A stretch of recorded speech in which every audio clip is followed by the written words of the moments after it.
Dr. Carnes, but what I'm going to invite you all to do is to take notes during the lecture, because this is your time to practice, and kind of we'll reflect on the process after his lecture, okay?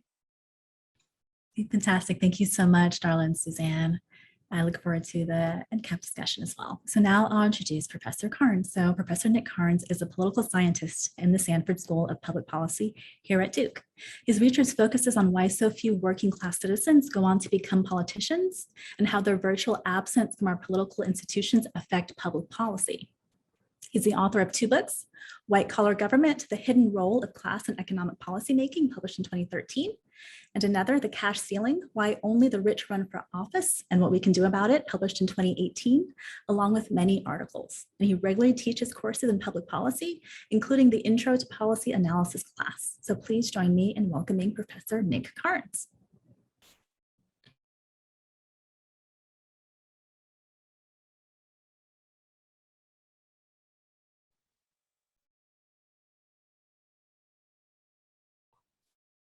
Thanks so much for having me. And I'm really happy to be with everybody today. So let me just start this way. First of all, can everybody see my screen? See my name? Okay, good. Terrific. Thanks so much for having me. I'm joining you today. I'm here in my house. Have a little issue. I have to be at my house today. Got a problem with our roof. Right now, we did not expect this, so you might hear some hammering going on today. I hope not. It looks like the roofers are taking a break for lunch, so our timing is awesome today. But yeah, I'm really excited to be able to be with you in the middle of all this craziness that's happening here.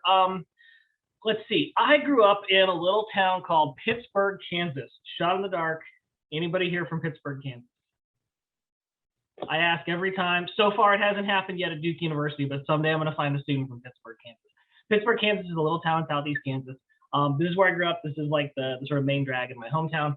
My mom was a teenage restaurant worker when she had me. My dad was a teenage dropout and a drug addict. So that was kind of how I grew up. And then a bunch of stuff happened. And now I'm a distinguished professor of public policy and political science at the Sanford School of Public Policy here at Duke University. And so today I just want to talk about 3 related things. First of all, that stuff that happened in between growing up in Kansas and now. Talk a little bit about my story. And then I want to talk to you a little bit about what public policy is and what it's all about, because public policy is a big supporter of DukeLIFE. And so I want you to know just a little bit about what we're about in public policy. And then I'm going to offer you my friendly advice about navigating Duke University based on my 10 years of being a professor here and kind of my experiences. Just give you my suggestions about how to navigate this place. And we'll try to wrap up as quickly as I can.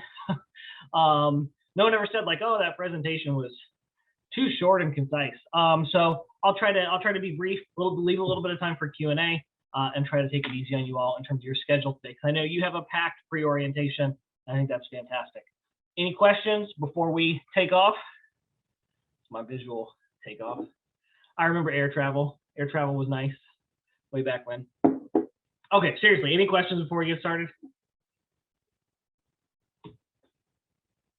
Easy peasy. All right, so my story, let's start here. I started out in a little town called Pittsburgh, and when I was in kindergarten, we moved to Wichita, Kansas. Anybody from Wichita? Anybody from Kansas? That's all right. It's great. Me and my mom moved to Wichita when I was just starting out in grade school. We got there just in time for what seemed to be called the Summer of Mercy. The Summer of Mercy was a series of anti-abortion protests that involved protesters fighting with police, even shooting doctors at abortion clinics. One of the shootings happened right down the street from my elementary school when I was in the 3rd grade. I mention this because this was the origin of my interest in politics. Really early on, I got the message as a kid, politics is really important. It's a really big deal. I didn't even know where babies come from, but I knew people were shooting each other in the streets over abortion access in my neighborhood. And so I just felt like politics was larger than life, and it was something that I needed to understand if I was going to understand the world around me. So in high school, like a lot of my friends, I worked as a construction worker and a busboy and a cashier. I played in a heavy metal band. So this is my heavy metal band, which actually still exists in a different form today. The guitarist actually did go on to have a successful career as a recording artist, which is really a bummer because like he literally like got famous and made money being a rock star. And so I did all this stuff when I was in high school. And I was really wanted to get involved in politics though.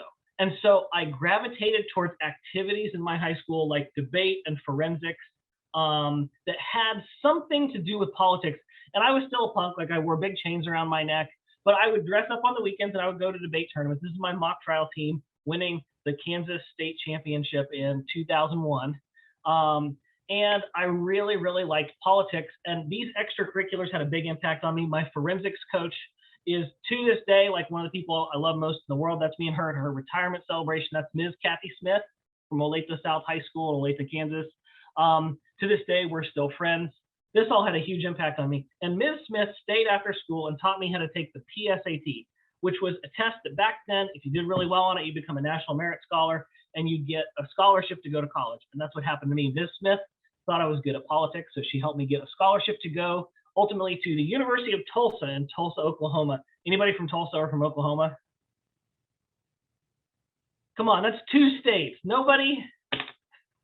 That's all right. I went to the University of Tulsa. I got there and I was sure I wanted to major in political science. So I had like one of the big questions of college already figured out, which is, what do you want to study? What are you passionate about? I majored in political science. I really liked it and I was good at it. It came naturally to me. It worked for me. The theoretical perspectives, the methodologies that they used, those all just sort of resonated with me. And so I said, you know what, I found what I really wanted to do. I started college thinking I wanted to go to law school. But I figured out really quickly that law school was not for me. I'm not going to talk to you about that today, but if you're thinking about law school and you ever want to discuss that separately, I would be happy to jump on Zoom or hopefully very soon meet up with you in person on campus and talk about law school. I made the transition and I said, I don't want to go to law school. I want to get a PhD and become a professor of political science and study that forever. And I want that to be my career. And so I figured this out when I was kind of a college junior, college senior. My senior year of college, I spent literally every last cent I had. I zeroed out my checking account, $0 balance, paying the application fees so that I could apply to 10 PhD programs in political science that I thought would give me an opportunity to have a career in this industry.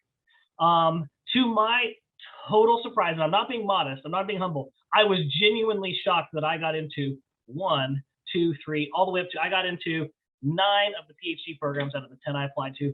The one that rejected me, by the way, was Duke University. So this is my actual file. I don't know how clearly you can see this, but right here, this is me. This is Nick Carnes applying to be admitted 2006 fall.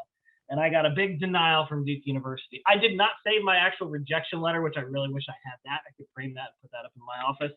But I said, okay, that's a bummer. Duke didn't want me, but I did get into other PhD programs, so that's okay. I started the next fall, so after my senior year of college, the next fall I started at Princeton University.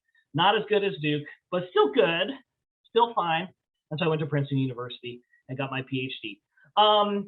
The transition from the University of Tulsa, which is a tiny liberal arts college, 1,200 undergrads in Tulsa, Oklahoma, to a big, rich university on the East Coast was very, very jarring for me.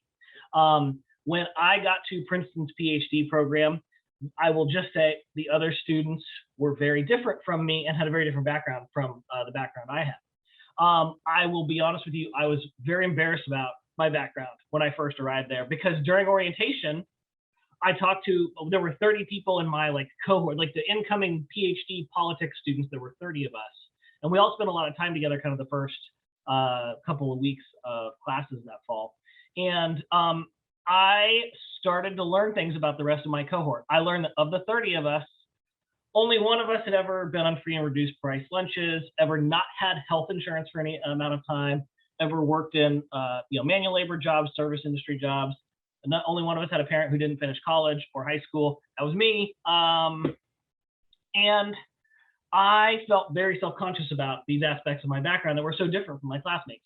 I was the only person in the PhD program who hadn't gone to a top 15 university for undergrad. I was the only person coming from a different kind of economic background. And so I tried my very best for my first probably 2 years of my PhD program to keep it a secret who I was and where I was from. But I found that despite my best efforts, I could not keep it a secret because I found I was very different from my classmates. So we would talk about economic policies, and I would have a very different perspective from my classmates who came from a different sort of economic place. We were very similar on paper at that point of in our lives. Like we were all in this fancy degree program at this fancy university.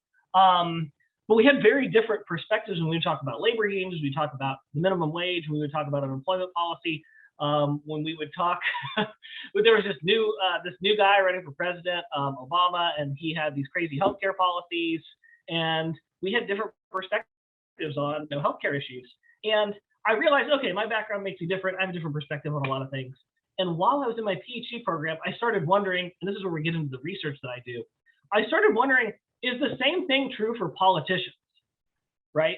So like if you're a politician and you're from a lower income or working class background and you go on to get elected to public office, your situation might be a lot like the one I was in right then. Like you're gonna be around a lot of people who have it really good, who've always had it really good.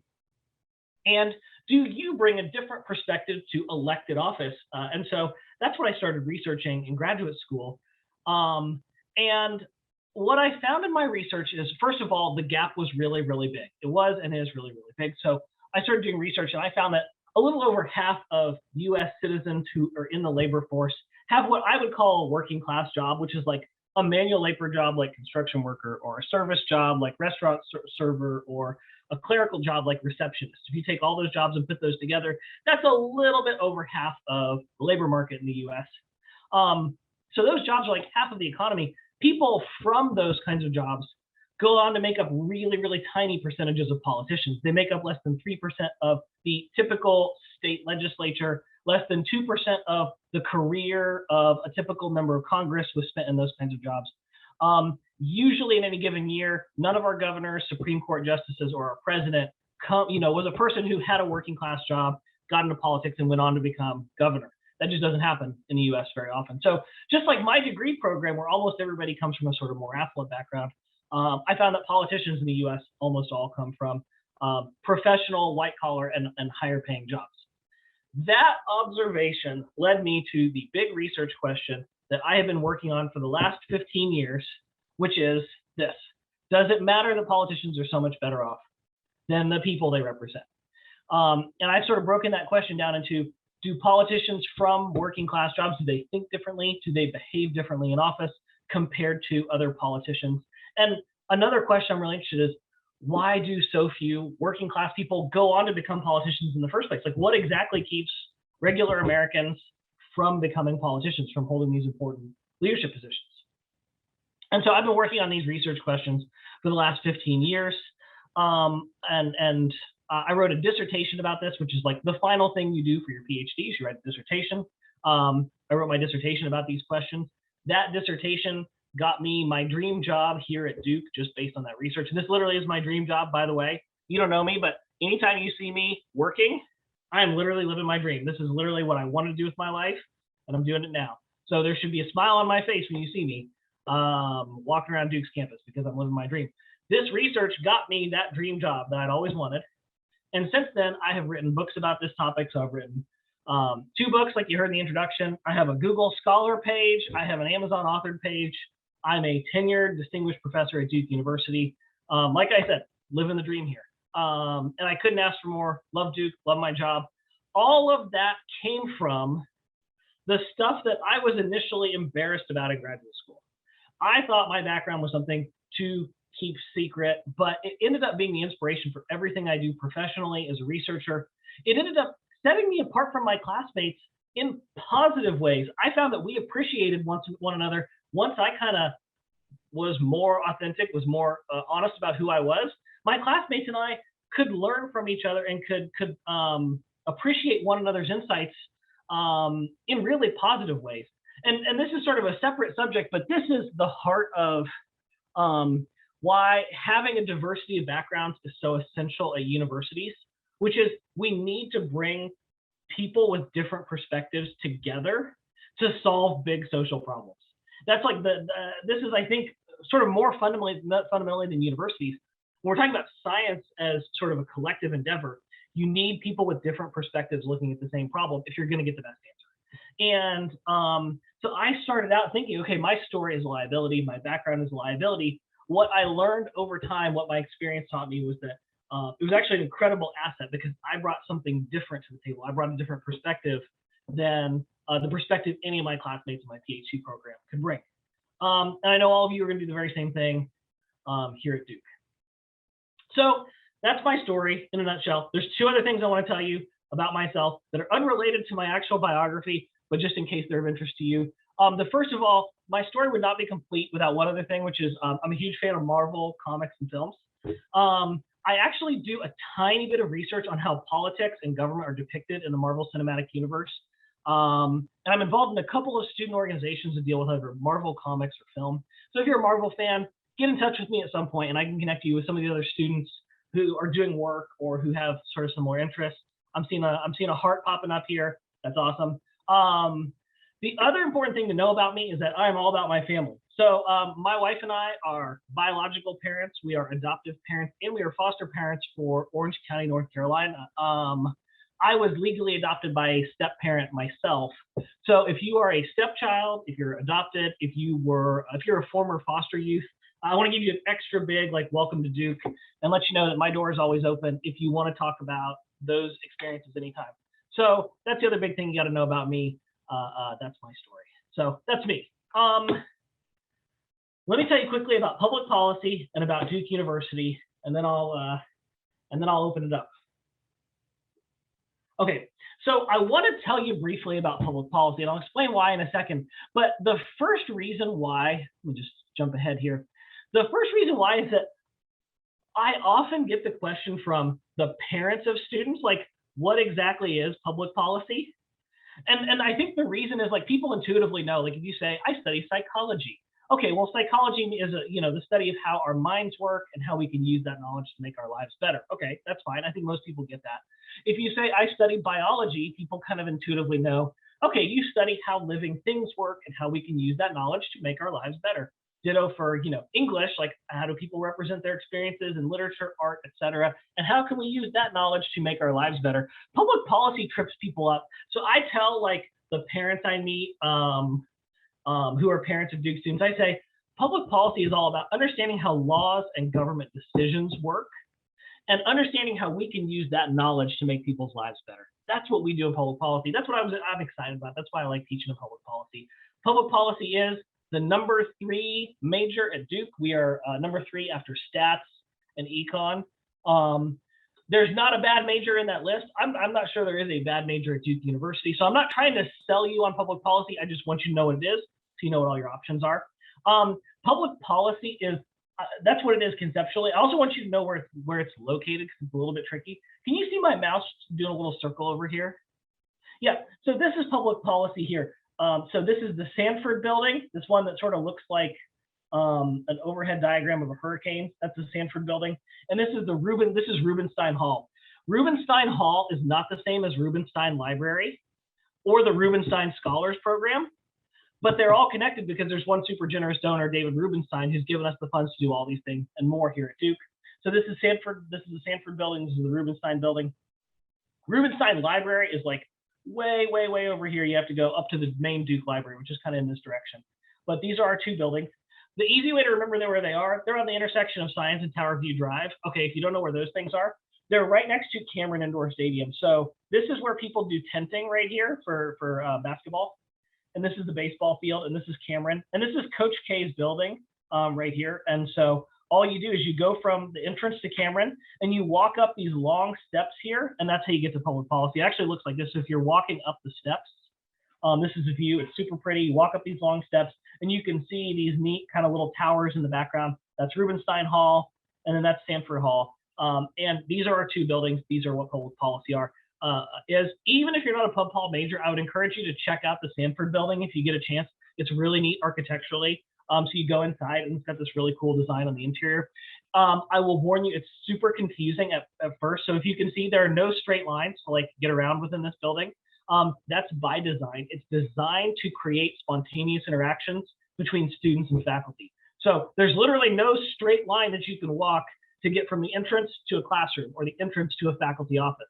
You have to go past all these little free open study areas, these free open tables where students can sit and work in order to get to your office. And so every time I walk in the building, back in the before times, I would walk into the building and I would run into 3 or 4 of my students every single time I come in the door. And that was amazing. And we would have this little conversation. Hey, Professor Carnes, what does agenda setting mean in the Kingdom reading? And I would say, oh, right off the top of my head, I can tell you that. And so the Sanford building is really cool. I would encourage you to check it out. Even if you're not going to major in public policy. In terms of what we do in the major and what we do as professionals, we talk about how politics works. That's people like me, the political scientists. We talk about how government programs work. I put up a picture of my colleague, Professor Carolyn Barnes, who studies food assistance and social welfare programs. We talk about how government programs work. We talk about major social problems, things like obesity, food insecurity, water insecurity, global health. These are things that professors in the Sanford School work on and teach on. We are made up, this is one thing I love about us, we're not one discipline, we're made up of economists, sociologists, political scientists. Every academic discipline that has contact with big, important social problems or government programs and policy, we draw from those disciplines. So we are a truly interdisciplinary school, and we work on sort of the major problems we work on are health policy, energy and environment, social policy, which includes things like social welfare programs, economic insecurity, economic development, security and policing, and media and democracy. Those are what we call the 6 grand challenges of public policy.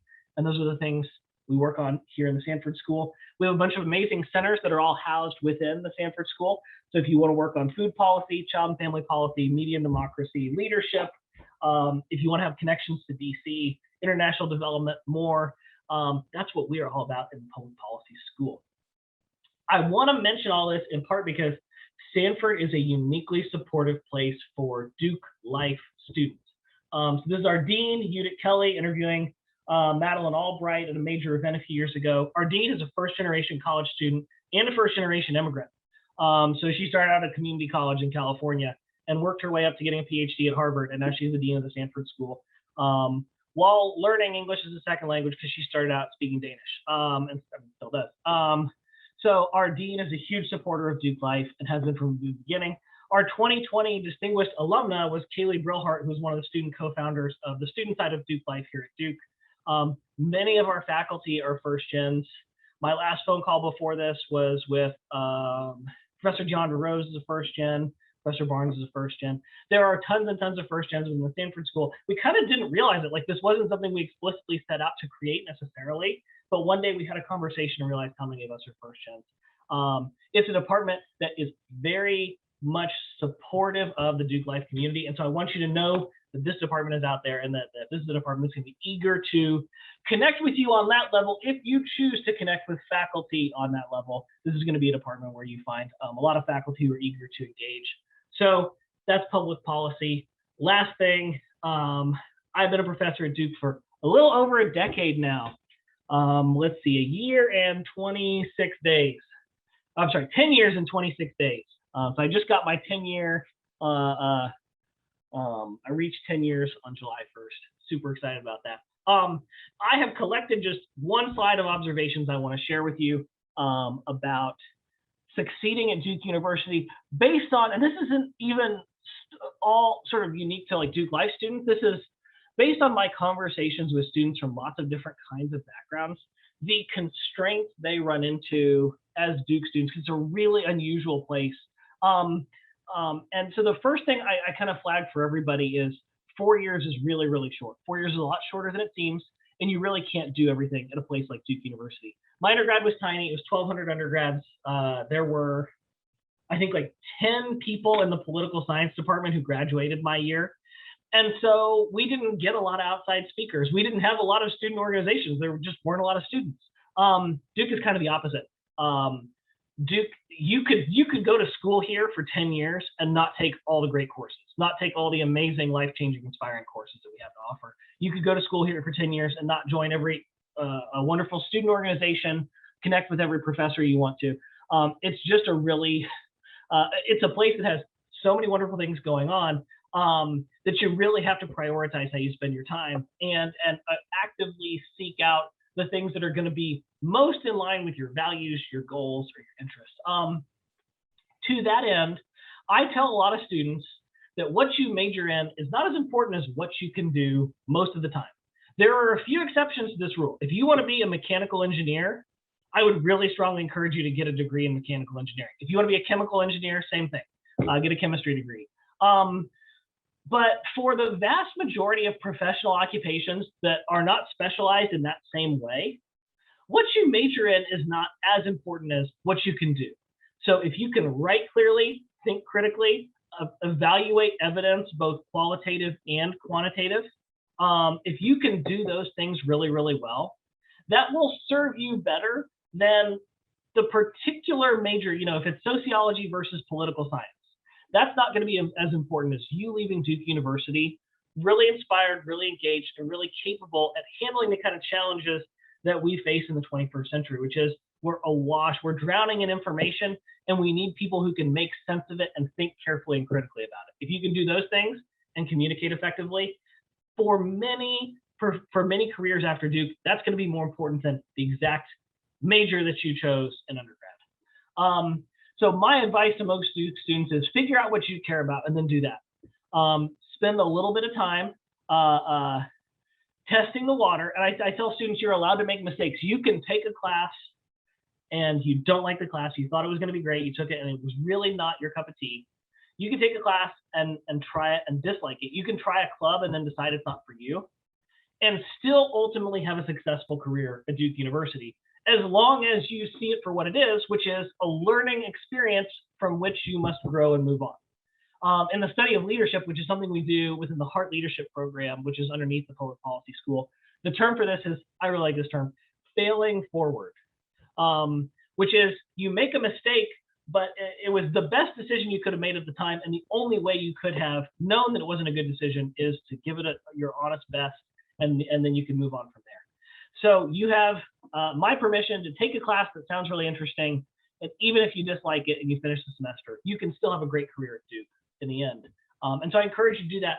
Give your very best to figuring out which classes, majors, subjects most interest you, and go for those. But give yourself permission to find that what you initially set out to do doesn't quite resonate with you, and to pivot to something new. If you do that, you'll be failing forward.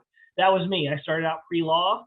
I found I was not interested in law school. I failed forward, and I found this career that is now just making every day of my life, smooth sailing. I give a lot of students this advice, and I say don't let other students define you. And this is sort of advice I would give to any student. This is not so much specific to Duke University, but this is really, really important when you enter college. It is fine to let other students befriend you, teach you, inspire you, love you, challenge you. But don't let them change your understanding of who you are or what you're worth. Don't let them make you feel like you have to cover up pieces of yourself that are important to you. It's a mistake I made, and I wasn't even in college. I don't have the excuse like, oh, I was 18 and I didn't know any better. I was 22 years old. I was in a PhD program, and I was still letting other students define me and kind of boxing off parts of me that were important. Don't do that. Don't be like Professor Carnes. And don't buy into, this is a concept this is a term that was coined at Duke. It's not unique to Duke per se. Have you heard this term yet, effortless perfection? Many students report to me they feel like every other student at Duke University is just effortlessly perfect. They wake up, they look great, they manage all their classes, they do an awesome job, they get straight A's, and it's not hard for them. And gosh, they'll say to me, Professor Carnes, it's hard for me, and I can't keep up. And I will tell them, no, every student that you believe is effortlessly perfect is in fact working just as hard as you, just as stressed as you are. So don't buy into that idea.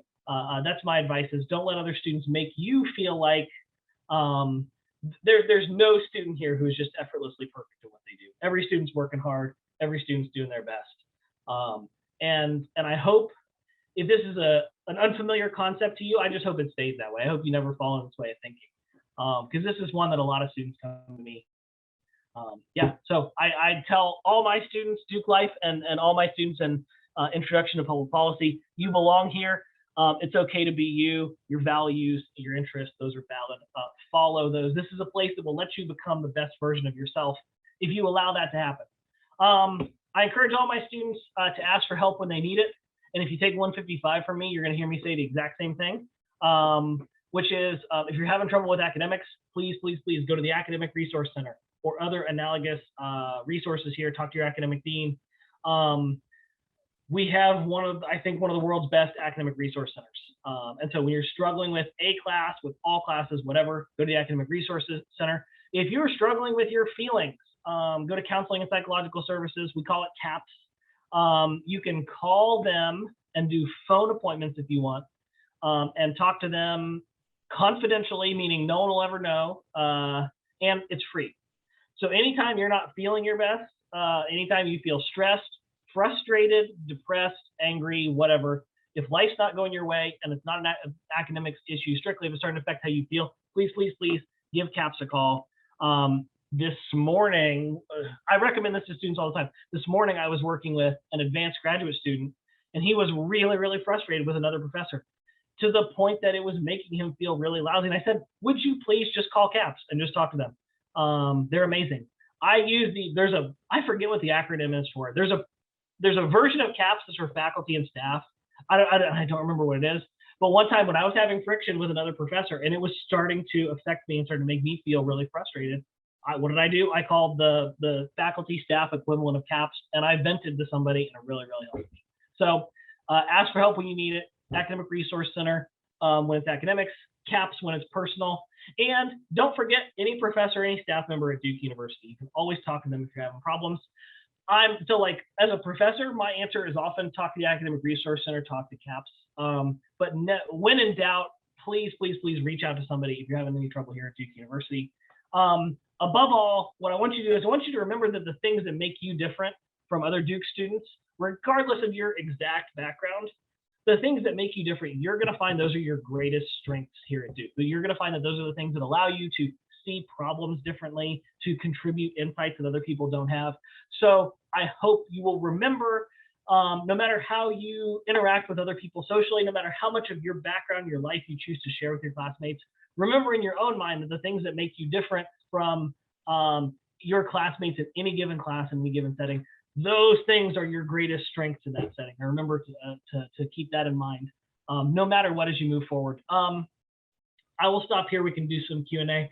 I'm not going to conclude by saying welcome to Duke, like I'm doing you some favor here. I actually want to conclude by saying thank you for everything you have already brought and everything you're going to bring to this community, because I think everybody on this phone call, everybody in this Zoom call is going to bring something really special. It's going to help keep making Duke this place that I so love to go to every day for my work. So so thank you all for being here. I'm happy to do some Q&A now. And if you want to talk after this, anytime for the next 4 years, I hope you'll reach out. This is my email address. You can Google Nick Carnes and find me that way too. But anytime for your time at Duke, please don't be a stranger, as we say in Kansas. And yeah, I'm happy to take any questions you have, discuss anything you like to, and we might even have a little bit of time to break early. So yeah, thank you all so much for having me.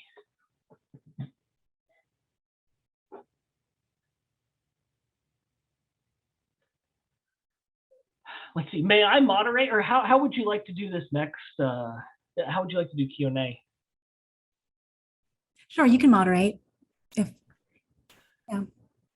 Let's see. I know everybody's name because we're on Zoom. Yeah, I see Joshua's hand up.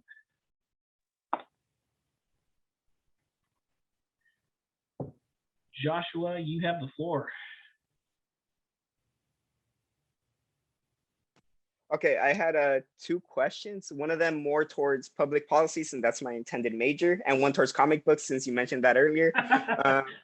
I was gonna say, I don't know if you have the data, but when talking about how you said how a specific percentage of students go into, of citizens go into like a field, that you said it was like 3% at holds that position. What's like the divide based on party basis, and like based on that, like how would that affect voting data, and like maybe how much they shift on their ideas over time? So let me answer that one first, and you can ask the Marvel one. So the basic finding is that politicians almost never come from working class occupations or from lower income occupations, if you want to think of it that way. that tends to be a little bit tilted by party. So Democrats are a little more likely to come from working class occupations than Republican politicians, but the gap is not really, really big. So it's like 3.5% of congressional Democrats have experience in working class jobs, and like 2% of congressional Republicans have experience in working class jobs. So, Democrats are sort of have more working class people among their ranks. But the sort of bigger message is like neither party has, both parties have really, really tiny numbers of working class people. How does that affect voting? It's sort of interesting, whether it's Republican or Democrat, voters from either party have no problem with working class candidates. They actually don't really show a lot of bias for or against candidates from lower income or working class backgrounds.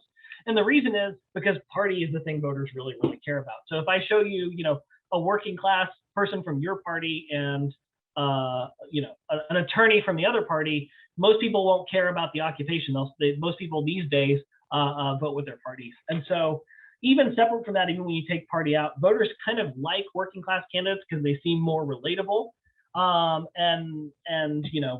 So yeah, it's really not about elections per se. The things that keep working class people out happen way before election day. They happen at the stage where people decide to run for office. And when they get or don't get support from the political party leadership and from interest groups, that's where working class people get screened out of the process. And there's plenty of qualified working class people out there. When they run, they actually do really well in elections, about as well as anybody else. The big problem is they don't run, and they're not running because they're worried about making ends meet. Basically, how do you afford keeping your life together while quitting your job so you can work full time running a campaign? Most people can't do that. And they don't get subsidies, they don't get support from the political parties at the same rate, because party leaders say, oh, it'd be easier to run an attorney here because, yeah, they can take 6 months off their law firm and still draw a little paycheck and stuff. So the party leaders are not giving that support, and working class people are less able to shoulder the personal burdens associated with campaigning. Sorry, Joshua, you opened up a can of worms there asking me about my research agenda. I apologize for going on and on. That's the short version, but probably from your perspective, that's the long version. So yeah, that's the answer to your question. We can talk more about that, or we can talk about Marvel too.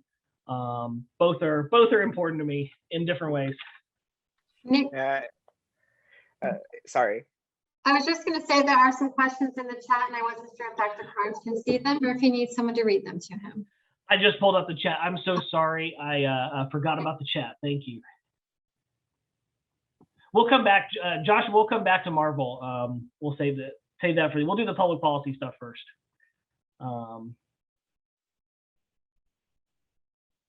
Let's see. I'm going back in time. Tell me where I should start out. Andrea, go back 3 more to the first one. Andrea. Yeah. What do most love that question, Andrea? Thank you so much. What do most public policy students do? So it's like a couple of different tracks. So some students go into public policy because they have specific ambitions that involve graduate school. So like students who want to go into law often go into public policy because they think it will prepare them for law school. I think it does a pretty good job. So that's like a big contingency of our students. Our students who want to go on and get a master's of business administration will often come in because public administration, like running governments, and business administration, running businesses, they're kind of parallel tracks within the academic literature. So we get a lot of students who basically want to go to business or law school afterward. We get a lot of them. We get a lot of students who want to go and work for nonprofits and advocacy organizations. So students who basically want to change the world using public policy.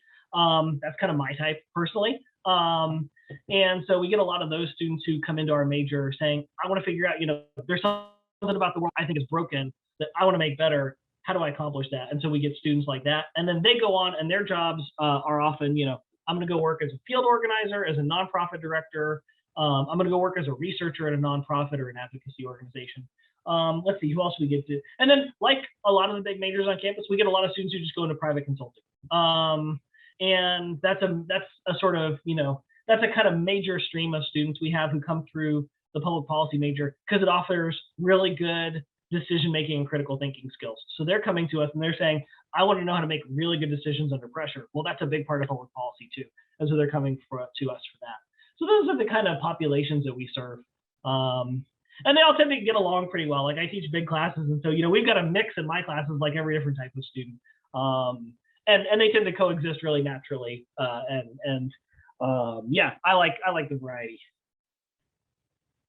So that's Andrea. let's see. Does public policy exclusively cater to U.S. policies? Oh, okay. Thank you so much for this question. Is public policy domestic or international? We are both.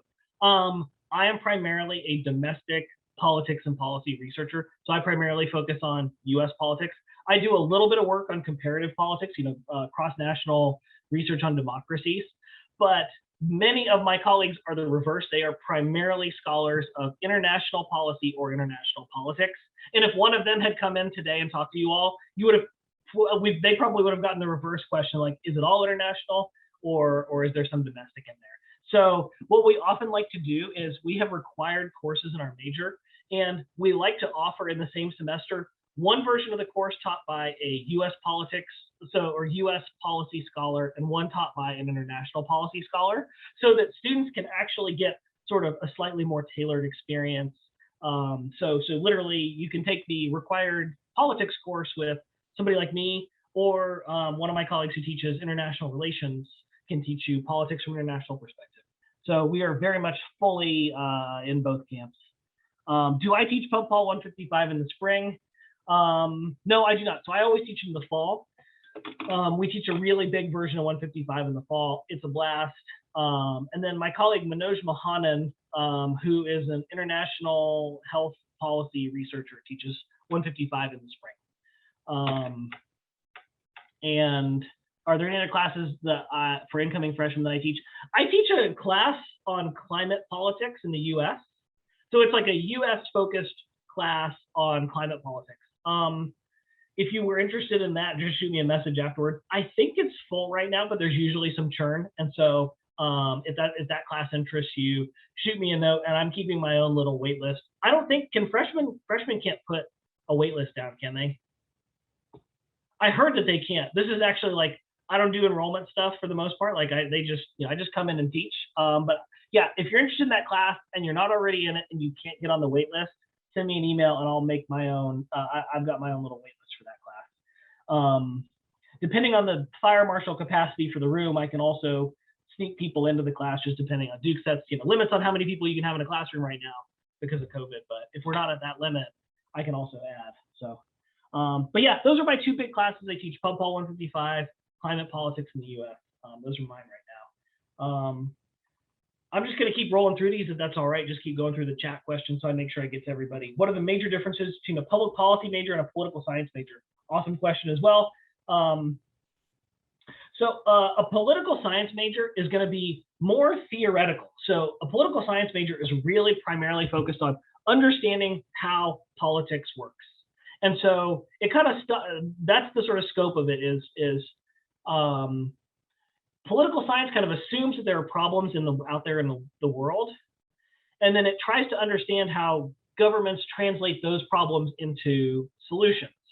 Public policy is interested in that, but that's only one piece of it. For us, we're also interested in, like, where do these problems come from in the first place? The origins of social problems. And we're not just interested in how politicians pick which solutions to implement. We're also interested in which solutions are really the best ones to implement. And so for us, I guess you could think of it as a broader understanding. What we're really interested in, political science wants to understand how governments work. Public policy wants to understand how the actual policies themselves work and how we can make those better. And to do that, we do need to understand politics. We also need to understand where problems come from and what are the effects of this particular policy intervention for the outcomes we care about. So yeah, if you're a political science major, you're going to learn about how government works. If you're a public policy major, you're going to learn more about how policies work and how they affect the world. But both awesome majors. I mean, I'm a political science major myself from the University of Tulsa, from my Tulsa days. And so political science is an awesome, exciting major. And you can use that to work in policy. Case in point, I work in policy and I have a political science major. So both good options. Is public policy a better major? Yes, absolutely. But that's not unique to political science. I'm going to tell you that no matter what major you ask about. I'm going to say, oh, you should come. No, I'm just teasing. They do not pay me by the major. And I have told students, this is true. I've told students, don't major in public policy. You are actually a political scientist. Go major in political science. That's what really interests you. And so when in doubt, if you're ever really having trouble figuring out what's for you, go talk to a professor, because a good professor will tell you, no, you should not be in our major. You are really passionate about this over there. You're really passionate about social, you're really passionate about anthropology, you're really passionate about literature and English. Go do those things. And I will gladly tell you that one-on-one if that's what I really think. Because again, our goal is for you to have an awesome experience at Duke. But is public policy the best? Yes, it's the best. That's just how it is. Let's see. How does public policy intersect with sociology? That's a great question. Sociology is sort of, it really focuses on how human beings interact. We draw a lot from sociology when we want to understand where social problems come from. But if you're primarily just interested in understanding how societies are constructed and how people interact with each other, you really belong in sociology. If you want to take that knowledge and then design policies that are going to make the world a better place, then I think you're more in public policy. But they are, same answer as political science. There's not a bad choice. And some of the best professors at Duke are in the social department. And I read their books and I interact with them and we all know each other. So, and some of the best professors in the public policy school are sociologists by training. So yeah, let's see. My honest advice is if you're not sure, take a gateway class in both or one and try it out first. So if you're thinking, maybe sociology, take that intro to social class, see if you like it. If you're kind of unsure, take intro to pub pol, see what you think of it. Yeah, the best way is to ooch a little bit. That's not a that's a term from decision making theory. Try something out, just dip a toe, just try a decision out, take a small step in that direction and see how it goes and then reevaluate. Let's see, I've got Jacob. Let me finish this last question in the chat. How diverse would you say the perspectives within policies are? For example, how does public policy look at how policies affect BIPOC communities in comparison to more affluent communities? I will say we have a lot of people on the faculty in public policy who do research on questions about economic and social inequalities, specifically research on racial and ethnic inequalities. So let's see, how diverse are the perspectives with which policies are viewed? I don't quite know how to answer that question. How diverse are the perspectives? You're talking about the diversity of the faculty along racial and ethnic lines. Public policy is lots of faculty who I think would identify as Black, Indigenous, or people of color. We have a lot of diversity along disciplinary lines. So we have, economists and sociologists and psychologists all working on the same basic problems, which actually is another sort of important form of diversity when you're dealing with social problems. So yeah, if you are interested in questions about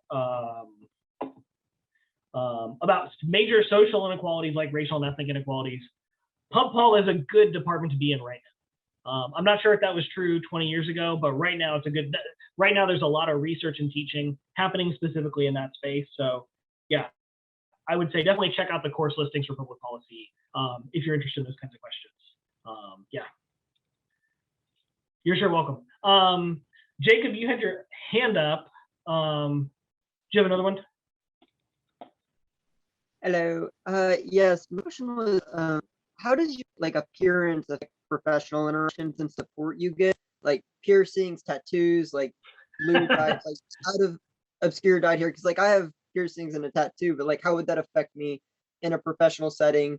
Should I cover that up? Should I make sure piercings out, tattoo covered, or how's your experience with that? You're fine at Duke. You're fine in public policy. It'll vary from workplace to workplace after Duke, but you're fine for now.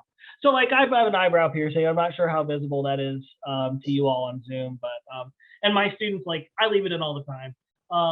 I wear long sleeves when I'm at work because I have a lot of tattoos, and so I just wear long sleeves.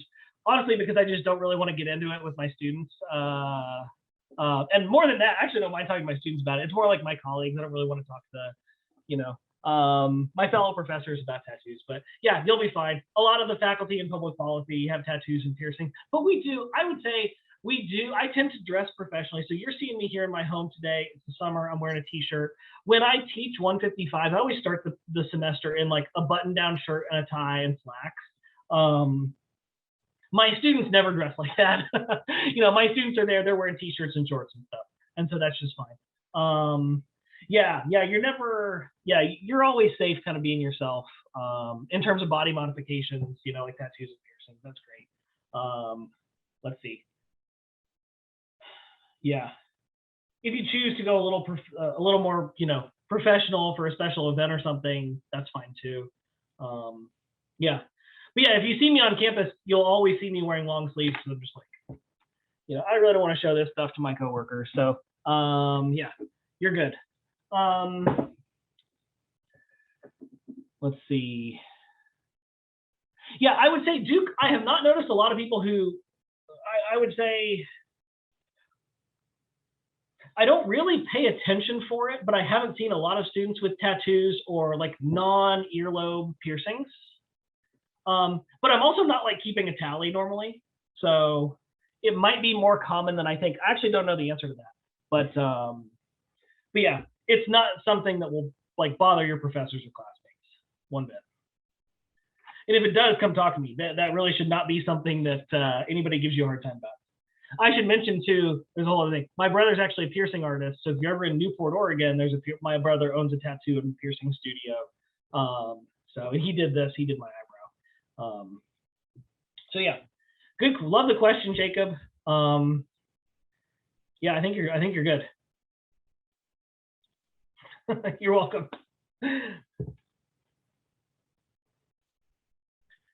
Other questions for me?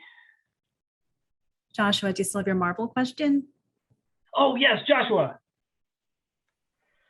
Okay, let me see. Let me try to remember it. I guess I'll just go with this one. Knowing about how the MCU is happening right now with everything that just happened in Loki, since I saw that you put the picture in your slides, how do you think they're gonna go about with the introduction of like the X-Men characters and stuff like that? Since well, for me, I'm a Deadpool fan, so I'm kind of waiting for that. Yeah, so we know Deadpool's coming soon. We know he's got his own rated R MCU film, so he's coming. Like a lot of people, I suspect they're going to introduce it through the multiverse concept, right? Like they're just going to say there's multiple universes. Oh, hey, there's mutants over here. I think that's a predictable answer. I actually think Kevin Feige is going to do something more creative than that and say, people start mutating after the multiverse opens up and it releases radiation. Historically, mutants come from lots of things. They come from genetic variation. They come from gamma radiation. They come from, which we know the Infinity Stones emit. So lots of possibilities.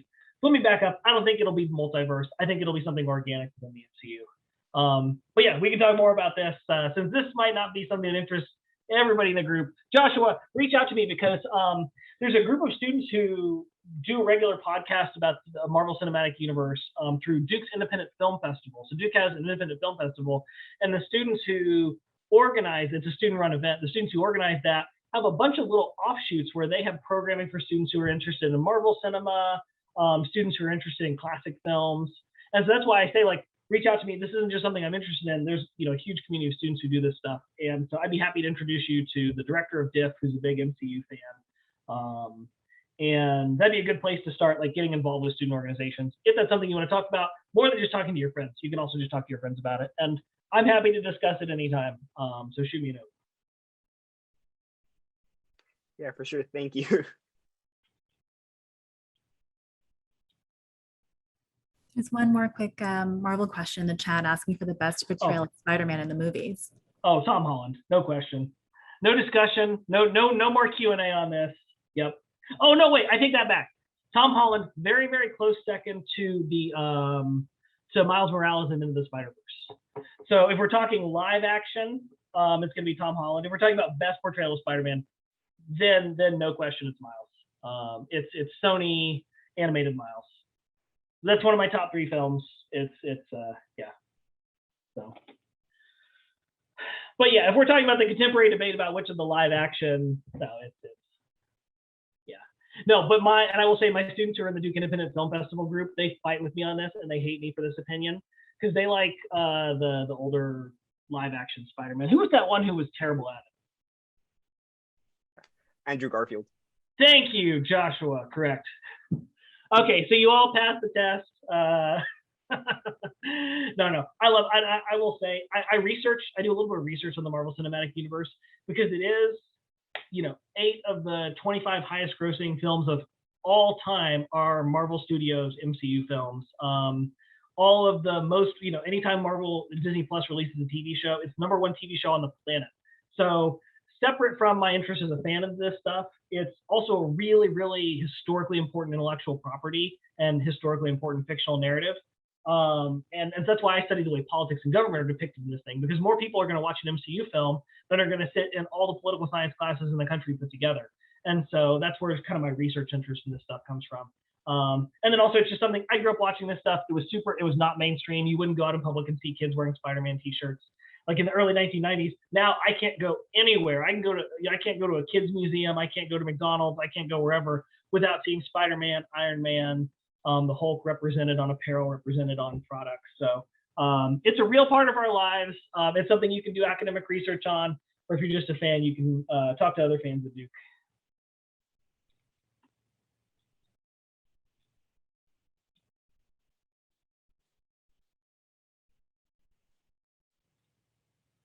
We got into some deep stuff today. Didn't think I was going to get the question about best Spider-Man.